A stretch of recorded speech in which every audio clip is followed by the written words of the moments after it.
A different kind of school, class 6. So, hello students, today we will learn about or we will discuss about your 5th chapter and the name of the chapter is a different kind of school, यानी कि एक अनोखे तरीके का school. अब इसमें क्या अनोखा था ये आपको चैप्टर रीड करने से पता चलेगा। So before you read, I want to ask you some question. Do you know the meanings of this word like bandage, crutch, cripple, honor, misfortune और system? क्या आपको इन वर्ड्स के मीनिंग पता है? अगर पता है तो ठीक है, नहीं तो you can use your dictionary to find out the meanings of these word. तो इन वर्ड्स का मीनिंग पता करो, okay, and you will find this word in your this chapter. So look at the picture in this unit and guess in what way this school may be different from other schools. तो ये picture देखो और बताओ कि ये school जो है ये कैसे दूसरे स्कूल से अलग होगा। देखने में तो नॉर्मल लग रहा है, बस हमें ये नज़र आ रहा है कि पीछे बिल्डिंग है, ये प्लेग्राउंड है और उसमें एक लड़की है जिसकी जो ब्लाइंड फोल्डेड है, जिसकी आंखों पे पट्टी है और वो एक लड़का है उसका हाथ पकड़ के आगे ले जा रहा है और दोनों के फेस पे स्माइल है, हैप्पीनेस है ना। तो चलो हम पता करते हैं कि ये कैसा स्कूल होगा। Paragraph 1, I had here a great deal about miss beams school. मैंने मिस बीम के स्कूल के बारे में बहुत कुछ पढ़ा है, बहुत कुछ सुना है। But not till last week did the chance come to visit it. लेकिन मुझे पिछले लास्ट वीक तक मुझे चांस नहीं मिला था उनका स्कूल विजिट करने का, यानी कि अब ऑथर को विजिट करने का मौका मिल चुका है। When I arrived There was no one in the sight but a girl about 12. जब मैं पहुंचा तो मुझे कोई नज़र नहीं आया, सिर्फ एक लड़की नज़र आई जो 12 ईयर की थी। Her eyes were covered with a bandage, जिसकी आंखें कवर्ड थी एक स्ट्रिप ऑफ क्लोथ से। Okay, and she was being led carefully between the flower beds by a little boy. जो आगे आगे बढ़ रही थी, धीरे धीरे वॉक कर रही थी, केयरफुली वॉक कर रही थी, आगे बढ़ रही थी। किसके बीच में से? फ्लावर बेड्स, यानी कि कुछ फ्लावर के प्लांट्स हैं वहाँ से, उनके बीच में से वो आगे बढ़ रही थी और उसके साथ कौन था? एक छोटा सा बच्चा था। Who was about 4 years younger, जो उससे 4 साल छोटा था, यानी कि अगर वो 12 ईयर की थी तो वो बॉय 8 या 9 ईयर का होगा। She stopped and it looked like she asked him who had come. तो वो रुकी, मुझे उसको दूर से देखा तो मुझे ऐसा लगा जैसे वो पूछ रही है उस लड़के से कि कौन आया है। He seemed to be describing me to her. तो उस लड़के को देखने से ऐसा लग रहा था कि वो मेरे बारे में उसको बता रहा है। Then they passed on, और वो आगे बढ़ गए। Miss Beam was all that I had expected. Miss beam जो थी बिल्कुल ऐसी थी जैसा मैंने उनके बारे में एक्सपेक्ट किया था। कैसी थी? वो मिडिल एज थी, यानी कि 30-40 एज थी उनकी, फुल ऑफ अथॉरिटी, यानी कि वो बहुत स्ट्रॉन्ग लग रही थी, येट काइंडली, और बहुत काइंड भी थी, और अंडरस्टैंडिंग थी, यानी कि थॉटफुल पर्सन थी वो काफ़ी। Her hair was beginning to turn grey, और उनके बाल जो थे वो थोड़े से ग्रे होने शुरू हो गए थे। And she had the kind of plump figure that is likely to be comforting to a homesick child. और उनकी फिगर को देख के, उनके आउटलुक को देख के ऐसा लग रहा था कि वो एकदम परफेक्ट थी किसी होम सिक बच्चे के लिए, जैसे कि जो बच्चे घर पे रहना पसंद करते हैं और स्कूल जाके भी वो ऐसी पर्सनैलिटी को ढूंढते हैं जो उनकी मम्मी से रीअसेंबल करती हो, मम्मी जैसी लगती हो। तो मिस बीम बिल्कुल ऐसी लग रही थी कि जिसके साथ बच्चे रहना पसंद करें। I asked her some question about her teaching method. मैंने उनसे उनके टीचिंग मेथड के बारे में कुछ क्वेश्चन किए। Which I had here was simple, जो उनके आंसर मुझे बहुत सिंपल लगे। No more than is needed to help them to learn how to do things. लेकिन मैं मतलब वो कहती हैं कि ऐसा कुछ भी नहीं है जो हम अपने बच्चों को सिखाएं, मतलब दे नो मोर, ऐसी कोई भी ज़रूरत नहीं है जो हम बच्चों को सिखाएं। हम सिंपल बच्चों को सिखाते हैं, सिंपल स्पेलिंग सिखाते हैं, एडिंग सिखाते हैं, सब्ट्रैक्शन सिखाते हैं और मल्टीप्लाइंग और राइटिंग सिखाते हैं, यानी कि जो बेसिक नीड्स होती हैं, बेसिक नेसेसरी होती हैं, वो हम अपने बच्चों को सिखाते हैं. The rest is done by reading to them and by interesting talks. और हम उनको जो बच जाती हैं चीज़ें, हम उनको रीडिंग के थ्रू और उनके इंटरेस्टिंग टॉक्स, उनसे बातें करके हम उनको सिखाते हैं. During which they have to sit still and keep their hands quiet, जिसमें उनको चुपचाप बैठना होता है और अपने हाथों को मोशनलेस रखना होता है, यानी कि क्वाइटली रखना होता है. They are practically no others lesson. और यहाँ पे कोई भी प्रैक्टिकल कोई भी लेसन ऐसा नहीं है. The real aim of this school is not so much to teach thought as to teach thoughtfulness, kindness to other, and being responsible citizens. Look out of the window a minute, will you? अब वो कहती हैं जो हमारा M, school का जो main M है वो उन बच्चों को काइंडनेस सिखाना है, उनको थॉटफुल बनाना है और उनको एक रिस्पॉन्सिबल सिटीज़न बनाना है. बाहर देखो, विंडो से बाहर देखो, विल यू, देखोगे? तो उन्होंने क्वेश्चन टैग है, ये क्वेश्चन उनसे क्वेश्चन पूछा. अब ऑथर कहते हैं I went to the window which overlooked a large garden and a playground at the back. तो मैंने जब विंडो की तरफ देखा, ऑथर कह रहे हैं जब मैंने विंडो देखा तो मैंने देखा एक वहाँ पर विंडो की तरफ से क्या नज़र आया, मुझे नज़र आया एक बड़ा सा गार्डन और उसमें एक प्ले ग्राउंड नज़र आया. What do you see Miss Beam asked. तो मिस बीम ने मुझसे पूछा कि तुम क्या देख रहे हो, तुम्हें क्या नज़र आ रहा है. आई सी सम ब्यूटीफुल ग्राउंड्स. तो मैंने जवाब दिया, ऑथर ने जवाब दिया कि मुझे ब्यूटीफुल ग्राउंड्स नज़र आ रहा है and a lot of jolly children. मुझे कुछ बच्चे नज़र आ रहे हैं, हैप्पी चिल्ड्रन नज़र आ रहे हैं. इट पेन्स मी, लेकिन मुझे दुख हो रहा है, दो to see that they are not all so healthy.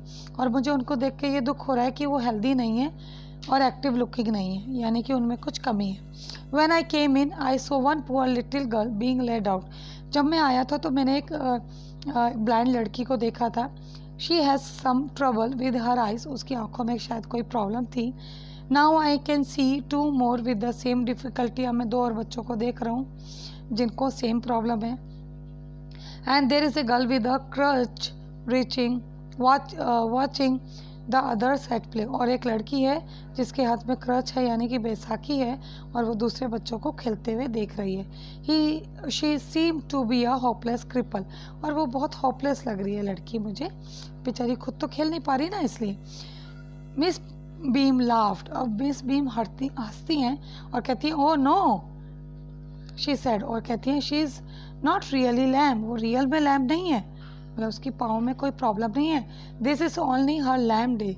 वो तो उसका आज लैम डे है, इस वजह से वो ऐसी है. The others are not blind either. और दूसरे भी ब्लाइंड नहीं है. It is only their blind day, क्योंकि उनका तो आज ब्लाइंड डे है. I must have looked very surprise. और मुझे ये देख के बड़ा सरप्राइज हुआ. और फॉर शी लाफ्ड अगेन. और वो दोबारा हंसी, मतलब वो दोबारा हंसी. और ये देखकर मुझे दोबारा से बहुत सरप्राइज हुआ कि भाई इन बच्चों के साथ तो प्रॉब्लम है और वो हंस रही हैं. This is a very important part of our system to make our children appreciate and understand misfortune. तो वो कहती हैं कि ये बहुत हमारी लाइफ सिस्टम का एक इम्पॉर्टेंट पार्ट है कि हम अपने बच्चों को सिखाएं कि मिसफॉर्चून क्या होता है और उसको कैसे हैंडल किया जाता है. We make them share in misfortune too. और हम ये सिखाते हैं कि किसी का अगर बुरा टाइम चल रहा है, किसी का मिसफॉर्चून है, एडवर्सिटी है किसी के साथ, तो हम उसको भी कैसे शेयर करें, कैसे उसमें उनकी हेल्प करें. Each term every child has one blind day, one lame day, one deaf day, one injured day and one dumb day. तो वो कहती है कि हमारे बच्चों को, हर एक बच्चे को एक एक दिन ब्लाइंड रहना होता है. एक दिन लैम डे बनाते हैं वो, एक दिन डीफ डे बनाते हैं, एक दिन इंजर्ड डे बनाते हैं और एक दिन डम डे बनाते हैं. ठीक है, तो ये 5 डेज वो बनाते हैं, परफॉर्म करते हैं according to the day. During the blind day their eyes are bandage absolutely. क्योंकि जब ब्लाइंड डे होता है तो हम उसकी आंखों को बैंडेज कर देते हैं, यानी कि पट्टी बांध देते हैं. And they are on their honour not to peep. और ये उनकी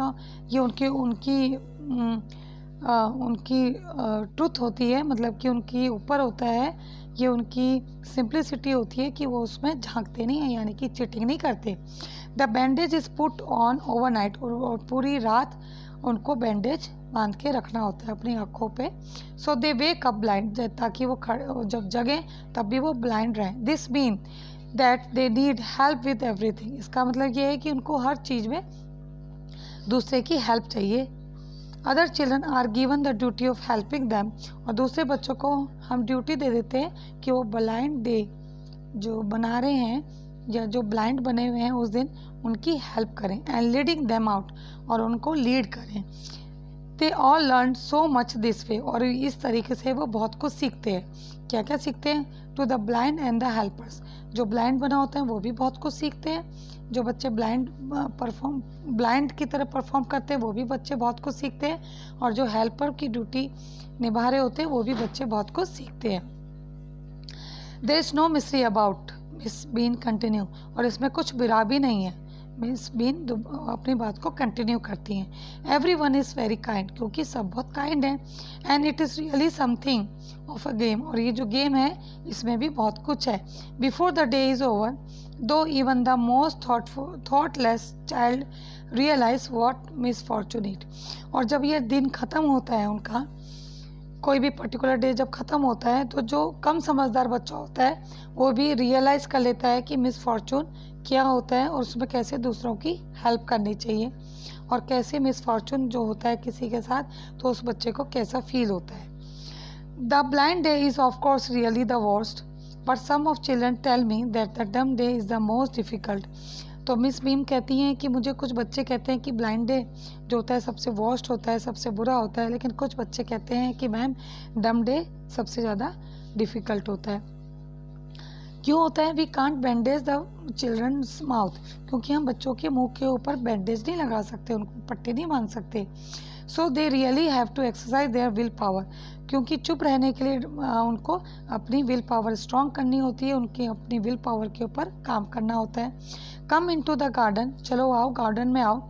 सी फॉर योर सेल्फ, अपने आप देखो। How the children feel about it, कि बच्चे क्या फील करते हैं इस चीज़ के बारे में। Miss Beam led me to one of the bandage girl, तो मिस बीम मुझे एक लड़की के पास ले गई जो ब्लाइंड फोल्डेड थी। Here's a gentleman come to talk to you, और कहती हैं उस लड़की से कि यहाँ एक जेंटलमैन है जो तुमसे बात करने आया है। Said miss beam and left अस, तो मिस बीम ये बात उस लड़की को कहती है और चली जाती है। Don't you ever peep, I asked the girl, मैंने पूछा उस लड़की से क्या तुम इसमें से कभी झांकती नहीं हो? ओ नो, शी एक्सक्लेम्ड, वो बोली नहीं, दैट वुड बी चीटिंग, वो तो चीटिंग होगी। But I had no idea it was so awful to be blind, लेकिन मुझे पता नहीं था कि ब्लाइंड होना कितना मुश्किल होगा। ऑफुल मीन्स बैड, कितना बुरा होगा। You can't see a thing, तुम चीज़ नहीं देख सकते, कुछ भी नहीं देख सकते। You feel you are going to be hit by something every moment, और तुम्हें ऐसा लगता है जैसे तुम अभी किसी चीज़ से तुम्हें चोट लग जाएगी, किसी भी वक्त तुम्हें चोट लग सकती है किसी भी चीज़ से। It's such relief just to sit down, बस सबसे ज़्यादा रिलीफ कब मिलता है? जब हम एक जगह चुपचाप बैठ जाते हैं। Are your helpers kind to you, I asked, तो मैंने पूछा जो तुम्हारी हेल्प के लिए होते हैं, हेल्पर जो होते हैं तुम्हारे लिए, वो तुम्हारे साथ काइंड होते हैं? तो कहती है फेयरली, हाँ बिल्कुल, but they are not as careful as I shall be when it is my turn, लेकिन वो इतने केयरफुल नहीं हो सकते, इतने केयरफुल नहीं होते जितने मैं बनूंगी जब मेरी टर्न आएगी। Those that have been blind already are the best helper, और जो पहले से एक बार कभी ब्लाइंड बन चुके होते हैं, जिनके ऊपर पट्टी बांधी होती है, जब वो ब्लाइंड डे पूरा स्पेंड कर देते हैं तो वो एक अच्छे हेल्पर बन जाते हैं। It is perfectly ghastly not to see, I wish you would try, तो कहती हैं कि तुम भी, एक लड़की उससे कहती है ऑथर से कि हाँ तुम्हें ऐसे देखने से पता नहीं चलेगा, लेकिन मुझे लगता है, मैं चाहती हूँ कि तुम एक दिन इसको ट्राई करो। Shall I led you anywhere, I asked, तो मैंने उससे पूछा क्या मैं तुम्हें कहीं ले जाऊँ? वो कहती है yes, let's go for a little walk, चलो थोड़ी देर वॉक करते हैं। Only you must tell me about things, लेकिन तुम्हें मुझे बताना पड़ेगा चीज़ों के बारे में। I shall be so glad when today is over, मैं बहुत खुश होंगी जब आज का दिन फिनिश हो जाएगा, ओवर हो जाएगा। The other bad days can't be half as bad as this, जो दूसरे दिन होते हैं वो इतने बुरे नहीं होते जितना ये दिन होता है, और बल्कि ये आधा दिन और वो दिन इतने बुरे नहीं होते।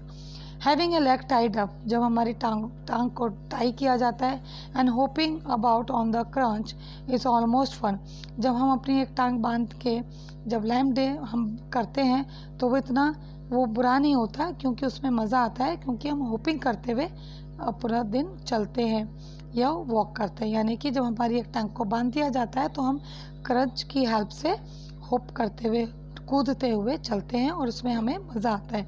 आई guess having an arm tied up is a bit more troublesome, और मुझे लगता है जब हमारी एक हाथ को बांध दिया जाता है तब हमें ज़्यादा मुश्किल होती है, because you can't eat without help, क्योंकि तुम बिना किसी हेल्प के खाना भी नहीं खा सकते हैं। थिंग्स लाइक दैट, और भी बहुत चीज़ें हम बिना किसी हेल्प के नहीं कर सकते। I don't think I will mind being deaf for a day, और मुझे बुरा नहीं लगेगा अगर मैं एक दिन कभी डीफ वो करूँ, एक दिन के लिए डीफ बनूँ। एट लीस्ट नॉट मच, तो इतना तो बुरा नहीं लगेगा। But being blind is so frightening, लेकिन ब्लाइंड बन के रहना बहुत डरावना है, बहुत मुश्किल है। My head aches all the time, मेरे सर में दर्द हो रहता है पूरा दिन। Just from worrying that I will get hurt, मुझे बस यही डर लगता है कि मुझे किसी दिन चोट न लग जाए, मैं किसी चीज़ से मुझे नुकसान ना पहुंच जाए। वे आर वी नाउ, अब हम कहाँ पर हैं? अब ये लड़की पूछती है इस बातें करते हुए कि अब हम कहाँ पर हैं? इन द प्ले ग्राउंड, मैंने कहा, I said in the playground. We are walking towards the house, हम घर की तरफ वापस जा रहे हैं। मिस बीम, अब आप पिक्चर में देखो, ये ऑथर हैं और ये वो लड़की बता रही है अपने बारे में, जिसके बारे में अभी हमने पढ़ा। Is walking up and down the garden with the tall girl, Miss Beam आ रही हैं वॉक करती हुई नीचे एक लड़की के साथ गार्डन में। What is the girl wearing, my little friend ask, तो ऑथर कहते हैं कि मेरी प्यारी सी एक छोटी सी जो फ्रेंड है उसने मुझसे पूछा कि उस लड़की ने क्या पहना है। मैंने जवाब दिया, I blue skirt and pink blouse, उसने एक ब्लू स्कर्ट पहना और पिंक कलर की शर्ट पहनी है उसके ऊपर। I think it's Milly, she said, what colour is her hair, तो वो कहती है मुझे लगता है वो मिली है, और उसके बालों का कलर क्या है? मैंने उसको जवाब दिया, वेरी लाइट, बहुत हल्का कलर है। Yes that's Milly, she is head girl, तो वो कहती है हाँ वो मिली है, वो हमारी हेड गर्ल है। There is an old man ties up roses, I said, तो मैंने कहा यहाँ पे एक बूढ़े आदमी हैं जो रोजेस को टाई कर रहे हैं, तो वो कहती है येस दैट्स पीटर, यहाँ उनका नाम पीटर है। ही इज़ द गार्डनर, वो हमारे यहाँ के गार्डनर हैं। He is hundreds of year old, और वो उनकी एज क्या है, 100 ईयर के हो चुके हैं वो। And here comes a girl with curly red hair, she is on crutches, तो वो कहती है यहाँ पे एक लड़की आई है, उसके बाल हैं, कर्ली हेयर है, रेड हेयर है, और वो क्रचेस में है। दैट्स अनीता, वो कहती है हाँ वो अनीता है, तो वो पहचान गई कि कौन है। एंड वी वॉकड ऑन, और हम चले। Gradually I discover that I was 10 times more thoughtful than I ever thought I could be, अब मैंने उससे बात करते हुए मैंने अपने महसूस किया कि मैं 10 टाइम ज़्यादा समझदार हो गया हूँ, ज़्यादा मुझ में समझने की शक्ति हो गई है जितना मैं पहले अपने बारे में सोचता था। I also realise that if I had to describe people, और मुझे ये भी रियलाइज़ हुआ कि मैं कैसे लोगों को डिस्क्राइब करता था things to someone else, it made me them more interesting to me, और अब मैं भी अपने ये सब चीज़ें मुझे भी बहुत इंटरेस्टिंग लगने लगी है। When I finally have to leave, जब मुझे वापस आना पड़ा, I told Miss Beam that I was very sorry to go, तो मैंने मिस बीम को कहा कि miss beam I am sorry, मुझे जाना पड़ेगा, तो वो मुझसे जवाब देती हैं ये then there is something in my system after all, तो वो कहती हैं हाँ बिल्कुल, यहाँ का सिस्टम ही ऐसा है, जो भी मैंने यहाँ पे सिस्टम किया है बच्चों को काइंडनेस और जनरसिटी समझाने का, ठीक है। तो कहती है मेरे हाँ यहाँ पे ऐसा सिस्टम है, कुछ तो मेरे सिस्टम में कुछ है जो मैं अपने बच्चों को अच्छी तरह ट्रीट कर रही हूँ, उनको जेनरसिटी और काइंडनेस सिखा रही हूँ। तो I hope it is clear to all about this chapter. If you have any query you can ask me, okay. So thank you very much. Take care. Have a nice day. Have a great day.